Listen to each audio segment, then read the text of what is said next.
Samantha Batt, who is the head of the liver transplant clinic at Toronto General, kicked me off because I smoked.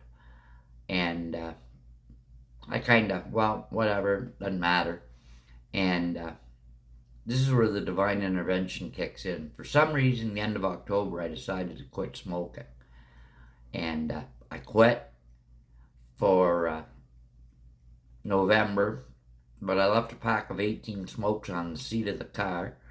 After a month, I thought, well, I can do like I did 40 years ago with what Dr. McKay told me. Take 2 drags, hang on for dear life, and then when you're ready to blow your brains out, take 2 more drags.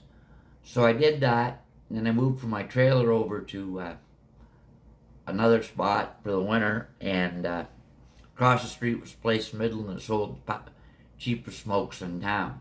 So of course I went over and I bought another package, and managed to get them to last 5 days. That's it, dummy. No more smoking. So I turned into Peeping Tom. I'd be peeking out of my room window. I was at a motel, looking to see if anybody was out there having a smoke, and if they were, I was out there mooching. So that got me down to 2 a day. December the 23rd, I got a phone or an email from the nurse at the transplant clinic asking how I was making out. And I'm like, well, do I lie and say I've completely quit, or do I tell the truth? And I thought, knowing Toronto General and all their ability to dig into things, I better tell the truth. So I told her I'm smoking 2 a day, maybe 3. And I got an email back, congratulations, you're back on the list. That was December the 23rd or 4th.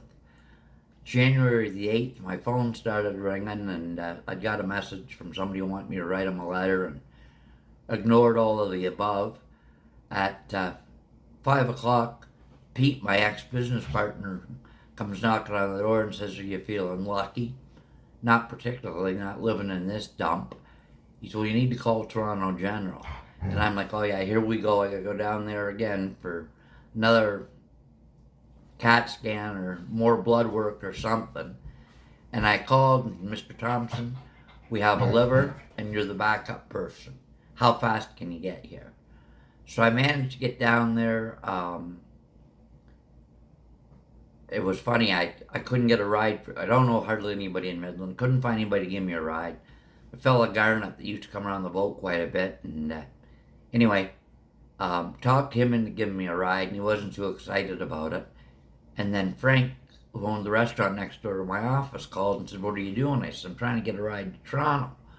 Well, his wife was a nurse or a nurse's assistant or something.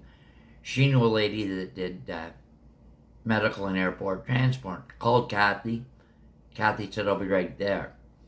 So it was 6 o'clock, and it's 2 hours to Toronto from Midland, but we had to take Ilsa up to where I have her boarded up in Victoria Harbour. So that meant we were going to be a little bit late. So poor Kathy was panicking, doing 140 on the 400.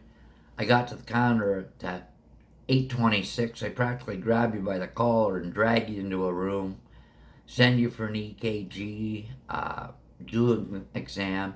They did the exam. From quitting smoking, I was using the patch.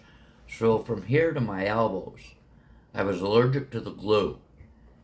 It was nothing but scabs and scars. And the gal that was a surgical fellow was kind of concerned. She called the dermatologist. The dermatologist said, look, she sent him pictures. Said, do you know what infection looks like? I'll send some cream.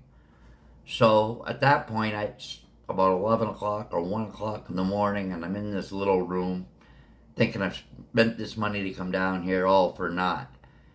Doctor comes in, can't remember his name. I think he was tall and had dark hair. He says, Mr. Thompson, you're not the backup person. You're going in at 5 a.m. So 5 a.m. I get wheeled up there. Awesome anesthesiologist tells me that they're putting a regular IV in there and a great big one in case they got to dump something in a hurry. and they put 2 in your carotid artery. So, and then the last thing I remember, they put these, they're like leggings almost, one over each of your leg, and it massages your legs to keep the blood flowing while they're at it. So it started at 5 a.m. and I got out of there at 2:30 a.m. and I woke up and it was 4 o'clock.